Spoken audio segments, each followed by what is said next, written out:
Euririk eta haize bortitzik ez, baina olatu handiak bai ekarri ditu Alexandra ziklogenesiak.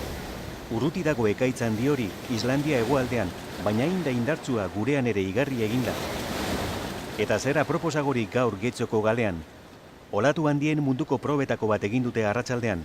Ikusleak ugari, eguraldi polita eta 7-8 metrorainoko olatuak. Handiak izateaz gain oso indartsuak, oso potenteak izan dira, eta beraz surflariak osatu dute eta ikuskizun ederra izan dugu. Olatu handien munduko txapelketa 6 lekutan egiten da, eta hura Europan jokatu den bakarra. Hawain edo Kalifornian antzera, Euskadin ere olatu handiak badaudela ikusi dute munduko surflari honenek. Promozio bikaina. Munduko surflari trebenak etortzen dira honea, Hego Afrikatik, Hawaitik eta zuna desuna batez ere, hemen Euskal Herrian nolabait erakutsi ere bai olatu handia dazkaula, ez bakarrik Hawaien edo ez bakarrik beste toki horietan.